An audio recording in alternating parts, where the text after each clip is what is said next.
Sim. Quero cumprimentar a todos com a paz do Senhor, né?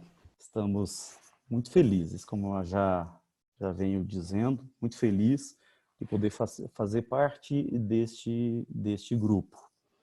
E nesta noite, com um desafio de ser alguém que vai partilhar alguma coisa, deixando claro que talvez eu não partilhe nenhum conhecimento, porque os irmãos sabem mais do que eu e têm mais conhecimento do que eu.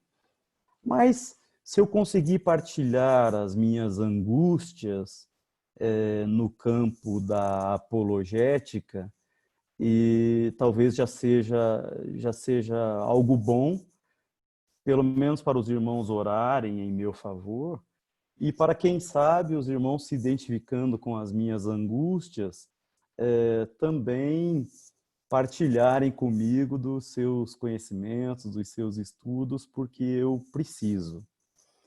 Nosso desafio, e esse primeiro encontro tem esse objetivo de traçar o pano de fundo daquilo que nós vamos estudar no segundo encontro, mas o nosso desafio se chama apologética.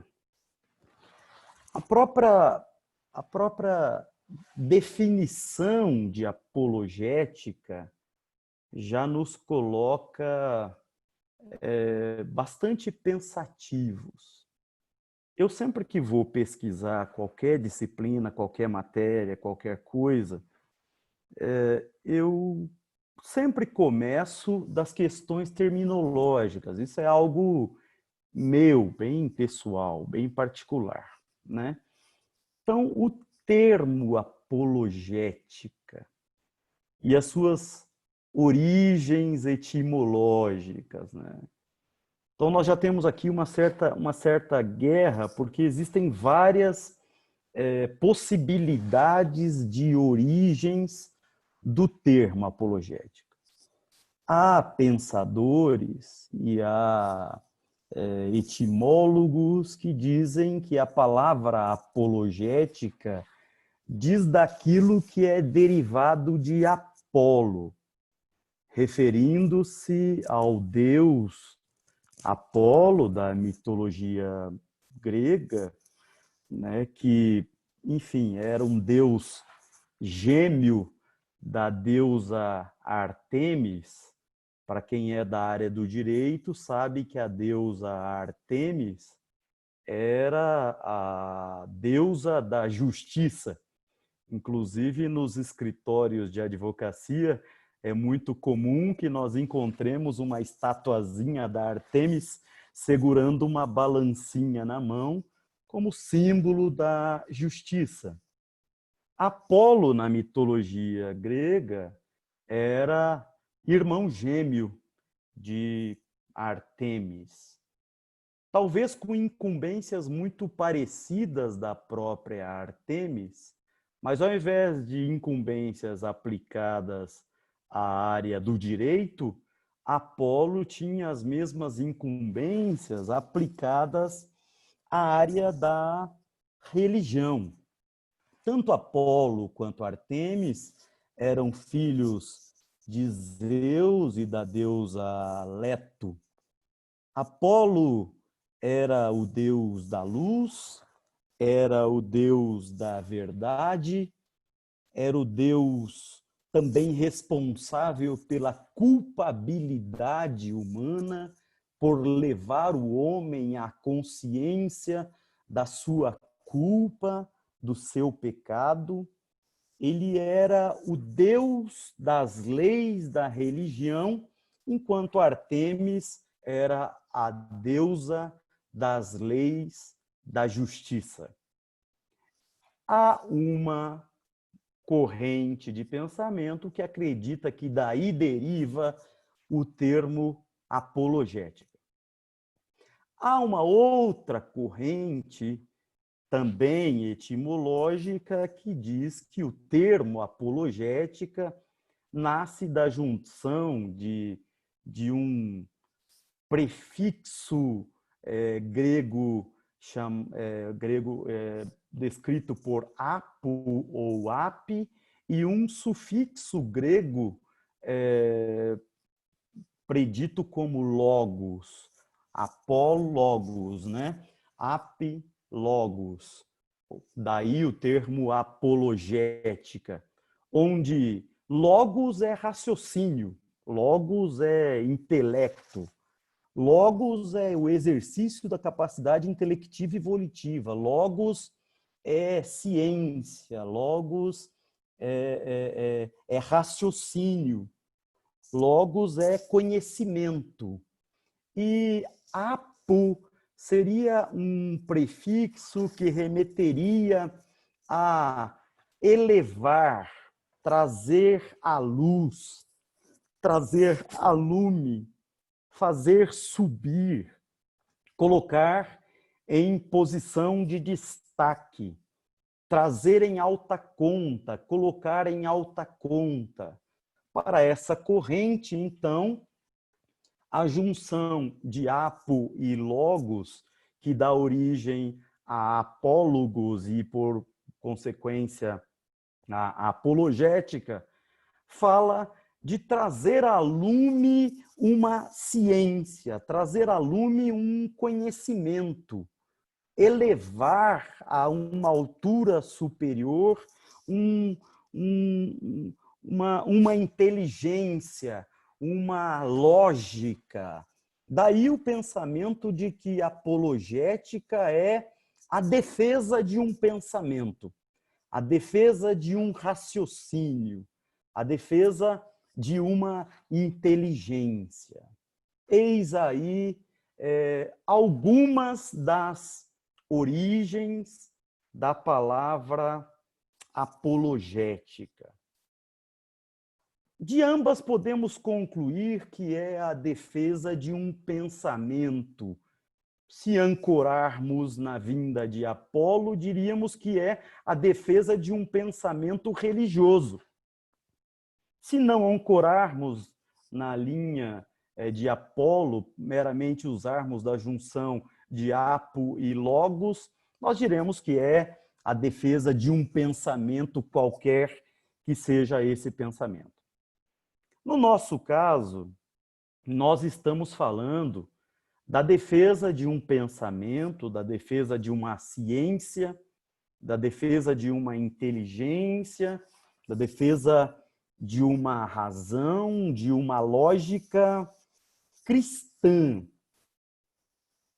Não somente cristã, mas eu acredito que na maioria dos aqui presentes, em se tratando de um grupo de escola dominical, um pensamento, uma inteligência cristã protestante. Talvez tenhamos entre nós cristãos protestantes reformados. No meu caso, cristão protestante pentecostal. Portanto, quando eu falo de apologética e quando faço parte,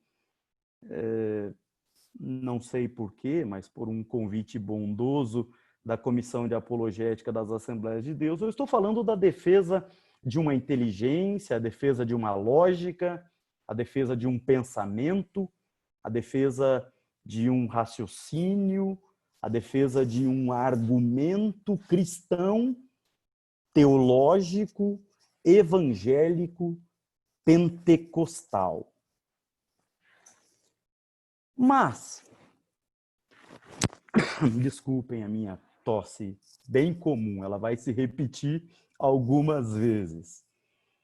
Mas nós temos dificuldades, e já começa aí um dos problemas da nossa disciplina. Nós temos, primeiro, dificuldades com conceitos.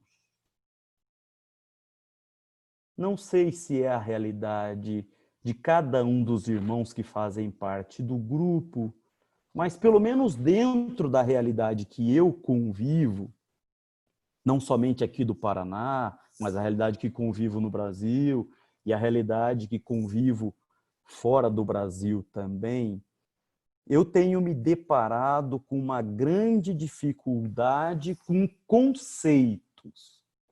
Mesmo os mais declarados apologetas, eles têm algumas dificuldades, como eu também tenho, com conceitos. E a dificuldade com conceitos, ela já nasce de nós mesmos, ela é endógena, ela é íncita em nós. Nós temos dificuldade para raciocinarmos com conceitos, por exemplo, que compreendem a infinitude, né? Somos finitos, por definição somos finitos, somos seres humanos, e temos dificuldade para raciocinar com conceitos infinitos. É para nós muito difícil nós entendermos a infinitude do mundo. É muito difícil para nós raciocinarmos com a infinitude do tempo. E que são coisas muito próximas com as quais nós convivemos diariamente. A gente sempre fica tentando descobrir o que é que existe para lá do fim do mundo. A gente sempre fica tentando descobrir o fim dos tempos e o que tem para depois do fim dos tempos. Nós temos dificuldade com conceitos, temos dificuldade com conceitos que compreendem infinitude.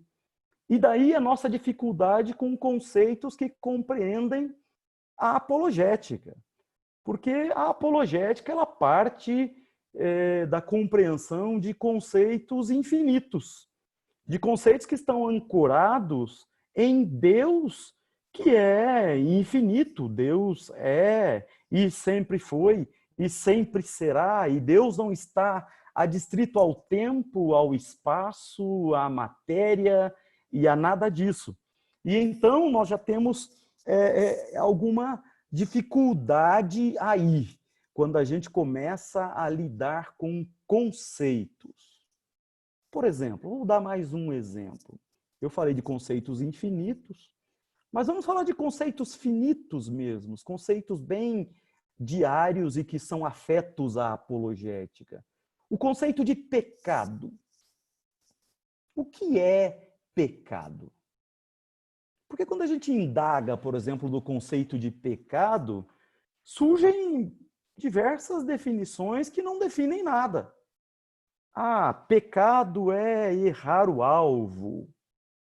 Sim, mas aquele atirador, por exemplo, olímpico, quando ele, por um desastre, erra o seu tiro, ele errou o alvo, ele cometeu um pecado? Não, pastor, mas eu estou falando de errar o alvo do ponto de vista espiritual. Bom, então você não está falando de um conceito. Então, é um conceito que não explica o objeto conceituado.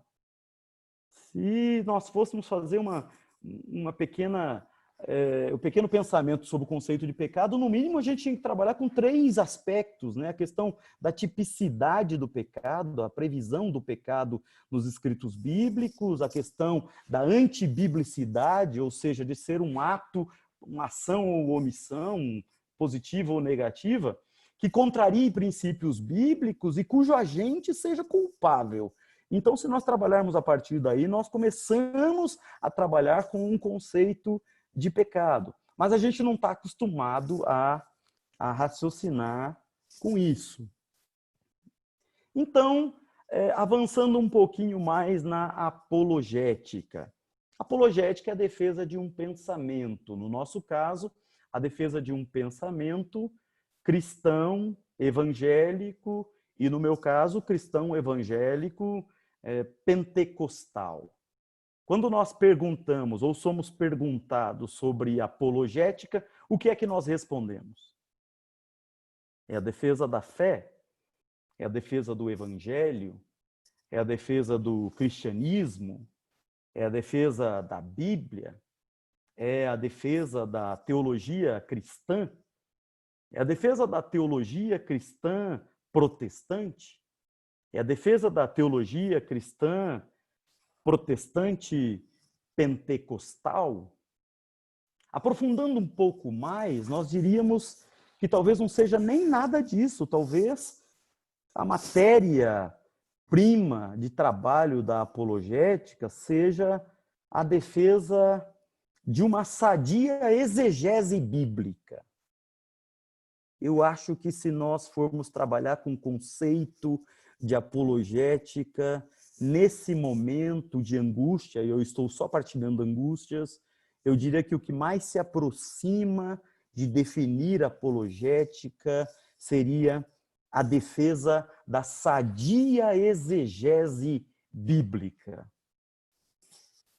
Mas aí eu tenho duas coisas. Eu tenho a questão de que ela seja sadia e eu tenho a questão de que seja uma exegese bíblica. Quais os elementos mínimos que eu preciso dominar para eu dizer de apologética, para eu falar que sou um apologeta, para eu pleitear o exercício da apologética? Quais são os elementos mínimos para que eu possa defender essa sadia exegese bíblica? Então eu volto a algumas questões conceituais, com as quais às vezes é meio complexo lidar. E eu disse que hoje nós íamos trabalhar só com as questões mais comezinhas, introdutórias, e eu disse que hoje seria mais uma partilha de angústias, né? Quais os elementos mínimos que eu preciso dominar para uma sadia exegese bíblica? Para a gente falar, começar a conversar sobre apologética, o que é que um apologeta deve procurar minimamente dominar, minimamente conhecer? Primeira coisa, eu dividiria em dois aspectos. O primeiro aspecto seria aquilo que eu chamaria de estrutura mediata ou endógena da Bíblia, que é a nossa fonte de estudo.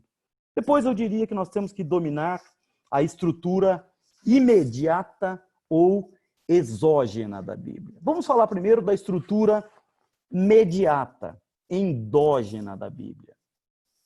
Qual é a estrutura mediata da Bíblia? A estrutura endógena da Bíblia? A estrutura genética da Bíblia?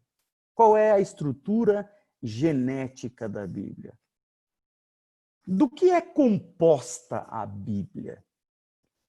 Eu diria que a Bíblia, ela é composta em sua genética de um conjunto normativo. Um conjunto normativo hierarquicamente organizado. Então, a estrutura genética da Bíblia, a meu ver, é um conjunto normativo hierarquicamente organizado. No topo dessa hierarquia genética da Bíblia, estaria aquilo que eu chamaria de princípios bíblicos. O que são os princípios bíblicos? Os princípios bíblicos são os alicerces sobre os quais a Bíblia toda se ancora. O que marca um princípio é a sua imutabilidade no tempo e no espaço. Os princípios, eles estão vinculados diretamente aos atributos do grande autor da Bíblia, que é o próprio Deus. Você não pode olhar para a Bíblia sem você enxergar nela, primeiro, os seus princípios.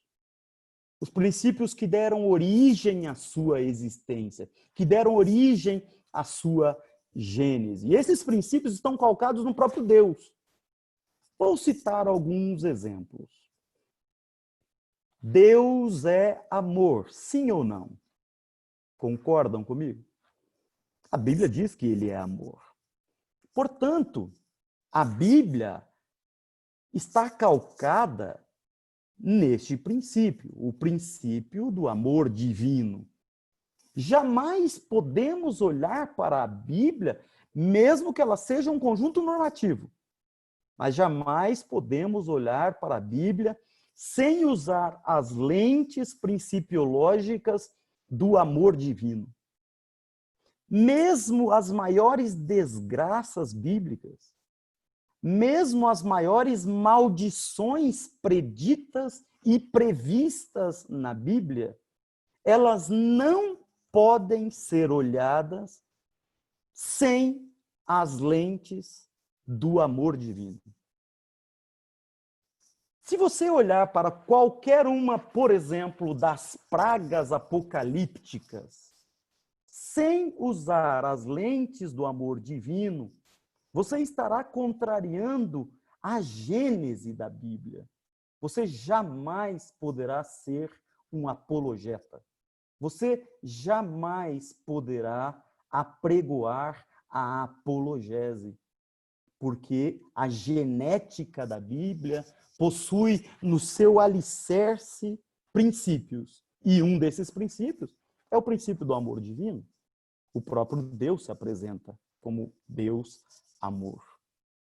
Nos atributos de Deus você encontra diversos outros princípios bíblicos.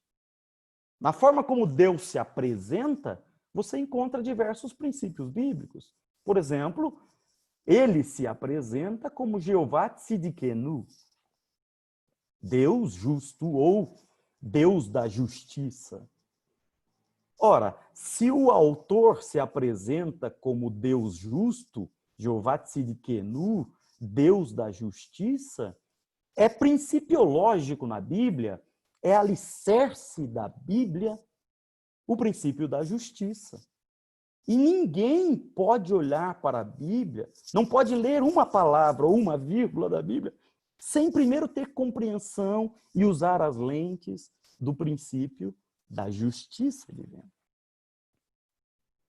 Você não pode olhar para a Bíblia sem olhar os outros atributos de Deus. Deus é amor, Deus é justiça, Deus é onisciente, Deus é onipotente, Deus é onipresente, Deus é Jeová que cura, Deus é Jeová que provê.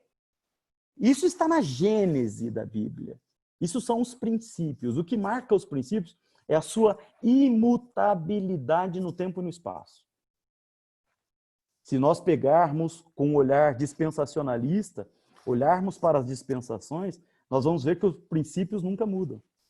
Princípio da inocência, na dispensação da inocência, Deus é amor. Dispensação da consciência, Deus é amor. Dispensação da lei, Deus é amor. Dispensação da graça, Deus é amor. No futuro, seja ele qual for, Deus é amor. Deus não pode negar-se a si mesmo. Então, mesmo quando olho para o Apocalipse, para os acontecimentos futuros, eu tenho que ter claro que é um princípio bíblico de que Deus é amor. Deus é justiça. Na dispensação da inocência, Deus é justiça. Na dispensação da consciência, Deus é justiça. Na dispensação da lei, da graça, Deus é justiça. Na dispensação vindoura, Deus é justiça. E você só pode olhar para a Bíblia sob essa ótica. E se você olhar de modo diferente, você não pode dizer que faz apologese, que você faz apologética. Primeira coisa, então, nós temos os princípios, que são os alicerces bíblicos. A Bíblia é um conjunto, geneticamente ela é um conjunto normativo, cujo alicerce são os princípios. Depois nós temos as doutrinas.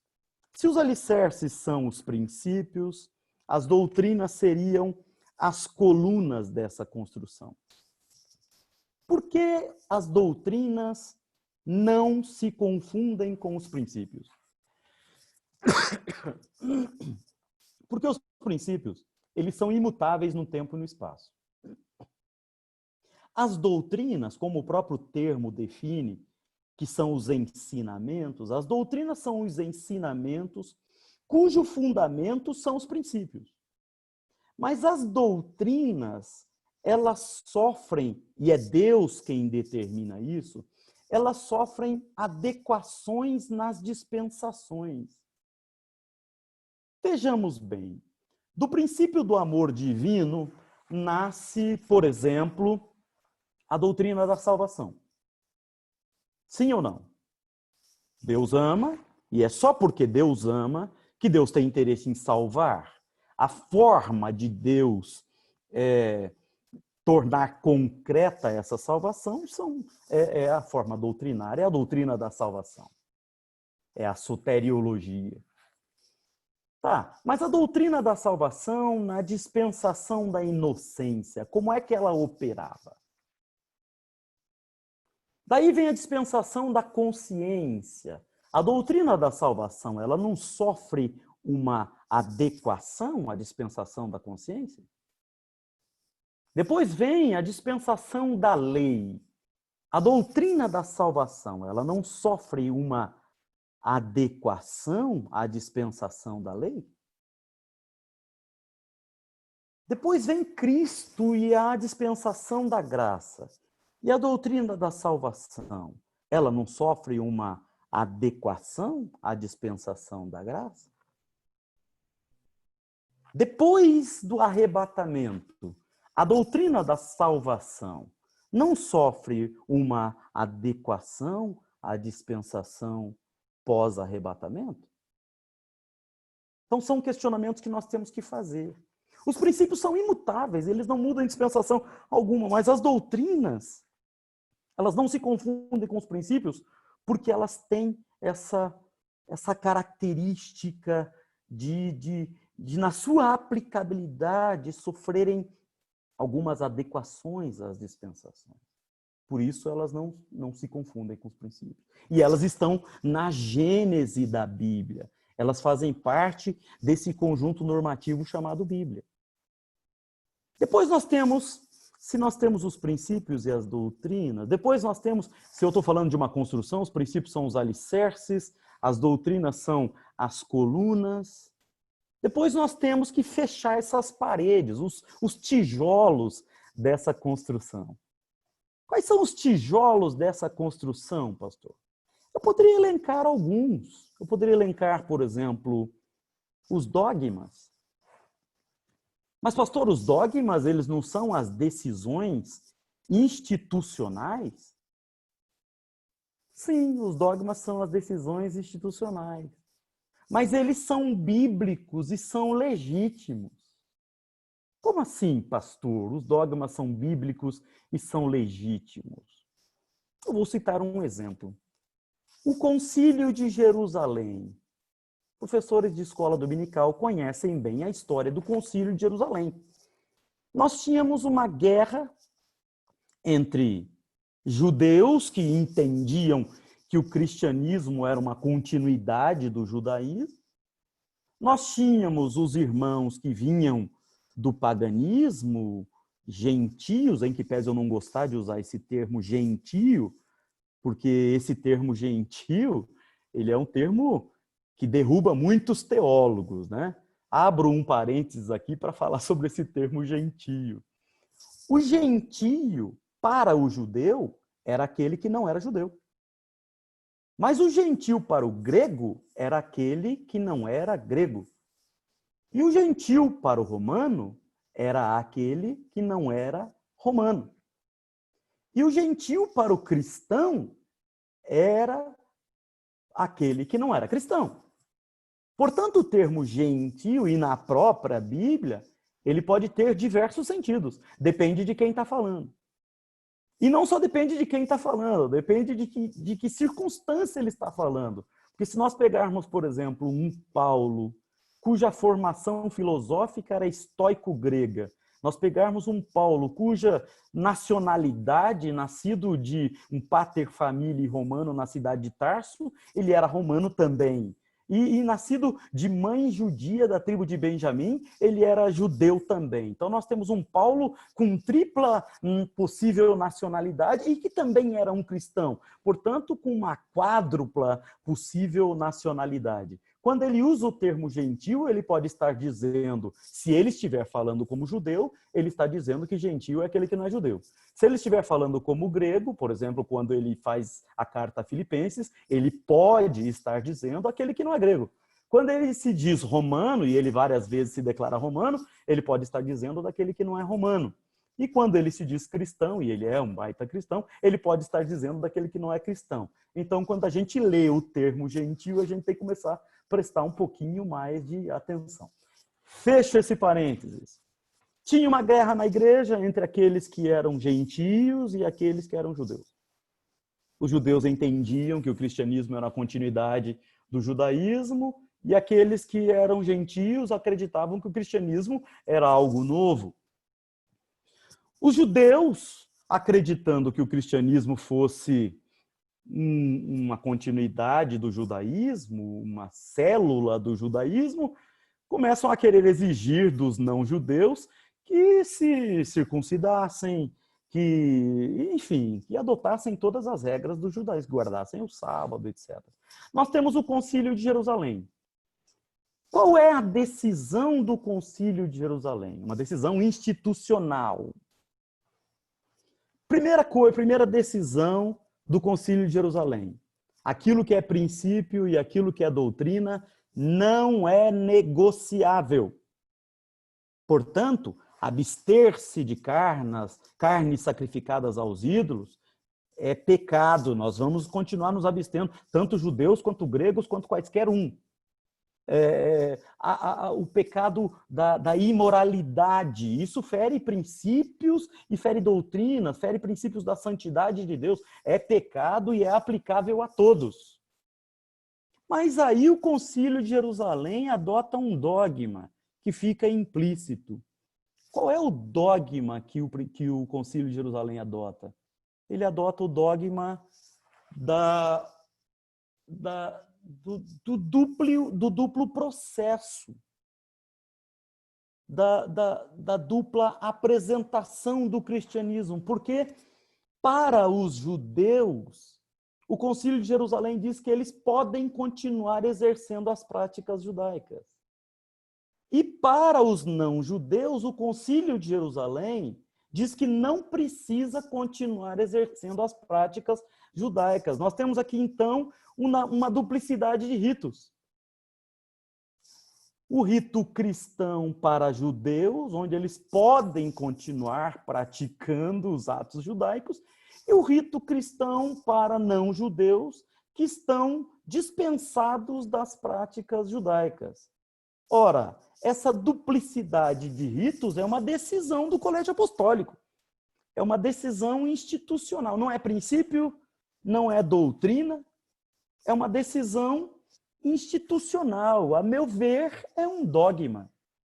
É um dogma bíblico, legítimo, legitimando os dogmas bíblicos e legitimando os dogmas da igreja, a meu ver. Eu só estou dizendo que eu estou partilhando angústias. Então, se os princípios são os alicerces e as doutrinas são as colunas dessa construção teológica, dessa genética bíblica, nós temos os dogmas que são tijolos, são decisões institucionais, que são passíveis de serem negociadas, de serem manobradas, de serem trocados de lugar. A Bíblia está recheada de usos, de costumes, que são bíblicos, que são legítimos, mas que podem ser trocados de lugar. São tijolos que podem ser colocados em lugares diferentes nessa construção teológica, e é bíblico isso. Qual a diferença entre usos e costumes, pastor? A meu ver, os costumes são as práticas reiteradas e convergentes de um determinado grupo social já pacificadas. Por exemplo, eu sou da Assembleia de Deus. Já está pacificado na Assembleia de Deus, na nossa liturgia, por exemplo, cantar 1 ou 2 ou 3, normalmente 3 hinos da harpa no início dos nossos cultos. Eu não sei quem é que tem as mesmas origens que eu por aí, deve imaginar que é mais ou menos assim, e não tem muita discussão a esse respeito. É um costume pacificado, por isso é um costume. Mas nós temos algumas coisas que não são pacificadas. Por exemplo, nós temos igrejas Assembleias de Deus que batem palma enquanto cantam. E tem Assembleias de Deus que não batem palmas enquanto cantam. Isso não está pacificado. Portanto, nós estamos diante de um uso. não é pacífico ainda. É uma prática reiterada e convergente de um determinado grupo social, mas ainda não está pacificado. Portanto, nós temos um uso. Bom, a Bíblia, então, ela é composta, ela é um conjunto normativo, geneticamente ela é um conjunto normativo, composto de alicerces, que são os princípios, de colunas, que são as doutrinas, de tijolos, que são os dogmas, os usos, os costumes e etc. Biblicamente, para sermos apologetas, minimamente apologetas, nós temos que ter a compreensão de que princípios e doutrinas não são negociáveis. Em hipótese alguma, doutrinas e princípios são negociáveis. A negociação de princípios e doutrinas fatalmente gerará heresia ou até mesmo apostasia. E nós estamos falando de apologética. Usos, costumes, dogmas, liturgias, são elementos que têm que ser vistos com óculos, com lentes muito precisas, calcadas lá no princípio do amor, no princípio da justiça, no princípio da identidade da igreja, antes de fazermos qualquer julgamento, entre aspas, apologético. Então, nós temos que compreender essa estrutura genética da Bíblia. Depois de compreendermos, e eu estou falando ainda da estrutura imediata, da estrutura genética. Depois que nós compreendemos a estrutura genética da Bíblia, nós temos que compreender quais são os objetivos genéticos da Bíblia. Isso tem que estar muito claro para um apologeta. Quais são os objetivos genéticos da Bíblia? Eu tenho rodado o Brasil e tenho rodado fora do Brasil, e eu tenho encontrado inúmeros, centenas, milhares de crentes que ainda acreditam que a Bíblia existe para ser obedecida. E eu acho isso lamentável. Porque quando eu começo a analisar mais profundamente a genética da Bíblia, eu descubro que a Bíblia, ela não existe tão somente para ser obedecida.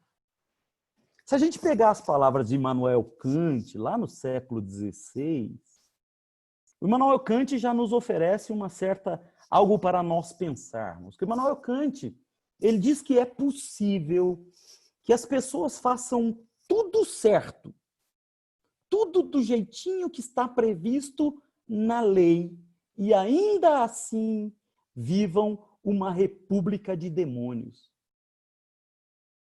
O que ele quer dizer com isso? Ele quer dizer que é possível que as pessoas estejam obedecendo a Bíblia e ainda assim vivendo como uma república de demônios.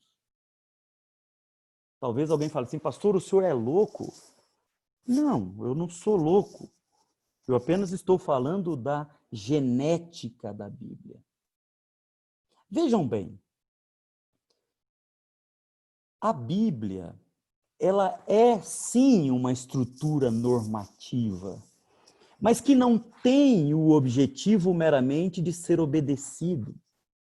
Ela é uma estrutura normativa que primeiramente se impõe ao homem de forma heterônoma, sim, como uma norma, como uma lei. Mas não basta ao homem obedecer essa lei, porque a própria Bíblia não diz que você deve ser obediente a essa lei. Quando você olha para Romanos 12, você tem uma aula. Romanos 12 é um dos textos que eu mais amo na Bíblia, porque Paulo diz assim: rogo-vos, pois, irmãos, pela compaixão de Deus, que apresenteis o vosso corpo em sacrifício vivo, santo e agradável a Deus, que é o vosso culto racional. Aqui ele já nos dá uma surra. Principalmente a nós pentecostais, nós apanhamos até um pouquinho mais. Porque Paulo, ele usa, rogo-vos, pois, irmãos, pela compaixão de Deus, que apresenteis o vosso corpo. E quando a gente vai dar uma olhadinha, nesse apresenteis o vosso corpo, nós encontramos ali nos originais aquela ideia tradicional de corpo enquanto sarx, enquanto carne, e nem aquela ideia meramente biológica de corpo enquanto soma. Quando a gente se debruça e a gente ora, e a gente estuda mais profundamente Paulo e busca nos originais, nós encontramos ele aliando esse soma com a ideia de somatoumonos, que é a ideia de humanidade. Então, Paulo está dizendo assim, irmãos, pelo amor de Deus, uma linguagem bem hoje, né? Irmãos, pelo amor de Deus, pegue a tua humanidade, tudo aquilo que te faz humano, teu corpo, tua alma, teu espírito, teu temperamento, tuas habilidades, tuas capacidades, tuas preguiças, tuas idiosincrasias, teus defeitos, tuas inabilidades, tuas imperfeições. Pega tudo isso que te faz humano e coloca no altar do sacrifício, em sacrifício vivo, santo e agradável a Deus, que é o vosso culto racional. E quando ele usa esse racional, ele me bate. Porque eu preferiria muito, muito, muito mais que ele falasse o vosso culto emocional. Eu sou pentecostal, eu gosto do Pentecostes e gosto do culto emocional. E eu acho que pentecostais ou tradicionais, se a gente frigir bem na frigideirinha, deixar evaporar toda a água, sobra muito pouca gente que não gosta do culto emocional. Seja o emocional no sentido pentecostal, ou seja emocional no sentido estético mesmo, né?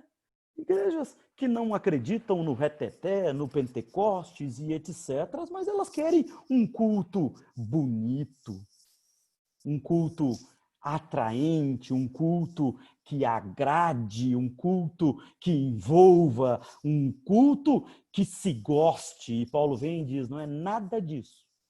Pega tudo aquilo que te faz humano e apresenta no altar do sacrifício a Deus em culto racional. Exercício puro da tua capacidade intelectiva e volitiva. Pega tudo aquilo que te faz humano, submete a tua inteligência, a tua capacidade racional e racionalmente, com vontade livre e consciente, arrasta tudo isso e coloca no altar do sacrifício a Deus. Portanto, o culto esperado em Romanos 12 é o culto onde a mente é mais forte do que tudo. É o culto que me força no final do dia, quando eu estou com o pior dos dias da minha vida, quando eu estou horrível, eu estou ao quebrado, ainda assim a minha racionalidade abarca tudo aquilo que me faz humano, inclusive as minhas preguiças, inclusive o meu cansaço, inclusive o meu mau humor, arrasta tudo isso e coloca no altar do sacrifício e diz, Deus, está aqui, tudo isso em sacrifício ao Senhor. Esse é o meu culto racional. É uma decisão livre e consciente de cultuar, de oferecer-me por inteiro a Deus. Mas aí Paulo vem e diz assim, e não vos conformeis com este século, ou com este mundo, ou com o pensamento odierno, mas transformai-vos. E aí ele usa uma palavra que é uma palavra muito importante, que é a palavra metamorfo, alametamorfo. Transformai-vos. Aqui ele vai ao cerne da razão da existência da Bíblia. A Bíblia é um conjunto normativo, sim, mas que não existe só para ser obedecido. É um conjunto normativo que começa te fazendo obedecer, mas que precisa ser interiorizado, precisa ser entranhado, precisa ser colocado para dentro. É o salmista dizendo, escondi a tua palavra no meu coração, para não pecar contra ti. É o metamorfo. A Bíblia não existe só para que você a obedeça. A Bíblia existe para que você se transforme. A Bíblia não existe só para ser obedecida. A Bíblia existe para transformar as pessoas. mudar as pessoas. E mudar essas pessoas de um modo tal que nós consigamos entender a mesma palavra metamorfo usada por Paulo, quando ele diz assim, filhinhos, pelos quais sinto de novo as dores do parto, até ser Cristo formado em vós. E ele usa de novo a bendita palavra metamorfo. O que Paulo está dizendo? Paulo está dizendo o seguinte, que a Bíblia é um conjunto normativo, através do qual você começa obedecendo, e depois você entranha esse conjunto normativo. Você interioriza esse conjunto normativo, e esse conjunto normativo interiorizado começa a te transformar de dentro para fora, como em Tessalonicenses 5:23. E te transforma de um modo tal que passa a existir em você Cristo. E quando a gente entende isso, a gente entende Paulo quando ele diz assim, vocês vêm até mim para ouvir Cristo falar através da minha boca. A gente entende Paulo quando ele radicaliza e diz assim, ninguém me inquiete, ninguém me incomode. Ele diz assim, já estou crucificado com Cristo, de sorte que já não vivo mais eu, é Cristo que vive em mim. O que ele está dizendo é o seguinte, a metamorfose operou-se de um modo tal em mim que já não sou mais eu quem fala, é Cristo quem fala. Já não sou mais eu quem expulsa demônios, é Cristo quem expulsa demônios. Já não sou mais eu quem oro, é Cristo que ora em mim. Já não sou mais eu quem prego, é Cristo que prega através de mim. É essa a razão, esse é o cerne, essa é a gênese do objetivo da existência bíblica. Ela começa, sim, heterônoma, ela começa de modo externo como um conjunto normativo, mas só obedecer não basta. Tem um outro texto bíblico, inclusive, que é um soco no meu estômago, porque eu tinha certos conceitos sobre cristandade, sobre até sobre santidade. Qual o conceito que nós temos sobre santidade, que a gente usa no senso comum? Quando a gente olha para alguém e fala assim, aquela irmã é uma santa, aquele irmão é um santo. Quais são os conceitos que nós usamos? A gente usa exterioridades, a gente usa heteronomias. E exterioridades e heteronomias até fortes, né? Porque você normalmente, para dizer que alguém é santo, você diz, olha, aquela irmã ali é uma irmã de oração. Aquela irmã é uma irmã de vida consagrada. Que vem então quando você diz assim, olha, aquela irmã ali, ela fala em línguas estranhas. Meu Deus, ela é crente. E se torna mais crente e mais santa ainda quando ele diz, olha, aquela irmã até expulsa demônios. Meu Deus! Um crente que expulsa demônios, ele passa a ideia heterônoma, externa, de santidade que a gente acredita. Quer ver, então, quando opera milagres. Não é verdade? Olha, aquele irmão lá, meu Deus, ele orou e Deus fez um milagre através da vida dele. Aquele irmão é santo. Só que tem um texto bíblico que diz que um dia vai estar todo mundo ali à direita e à esquerda. E para a turma da esquerda, e eu não estou falando esquerda política, não estou aqui fazendo nenhuma menção política, é mera questão de lateralidade, né? Para a turma da direita, lateralidade de Cristo, ele dirá, vinde a mim, possui por herança o reino que vos está preparado. Mas para a turma da esquerda, e eu falo só de lateralidade, ele vai dizer, apartai-vos de mim, malditos, etc. Só que a turma da esquerda contesta. A turma da esquerda faz piquete. A turma da esquerda não aceita a sentença. A turma da esquerda é assim. Eles querem contestar. E eu não estou falando de política. Eu estou falando de lateralidade. A turma da esquerda de Jesus. Eles vão dizer, mas Senhor, em teu nome nós falamos noutras línguas. Meu Deus, meu conceito de santidade começou a cair por terra. Em teu nome, nós expulsamos demônios. meu conceito de santidade continuou caindo ainda mais por terra. Em teu nome nós operamos milagres, fizemos maravilhas, e o meu conceito de santidade ruiu. Porque Cristo vai continuar dizendo, sim, vocês fizeram tudo isso mesmo, mas isso foi mera heteronomia. Vocês fizeram isso, era manifestação externa, mas eu continuo não vos conhecendo, porque não houve metamorfose. Não houve transformação. Eu não passei a viver através de você. Então você obedeceu. Você foi leal e fiel ao conjunto normativo. Você foi até além, você manifestou, mas você não chegou ao ápice da existência da palavra bíblica, que é a metamorfose, a transformação. Então, para nós falarmos de apologética, nós começamos tendo que entender a genética bíblica, a estrutura genética endógena bíblica. E a estrutura genética bíblica, para começar a conversa, é isso. É um conjunto normativo, heterônomo, sim, que começa fazendo o crente obedecer, mas que tem por objetivo transformá-lo. E se não transformar, não cumpriu o objetivo. E o apologeta tem que olhar com essa ótica. Essa é a ótica. A Bíblia não é somente para ser obedecida. A Bíblia é um instrumento de transformação.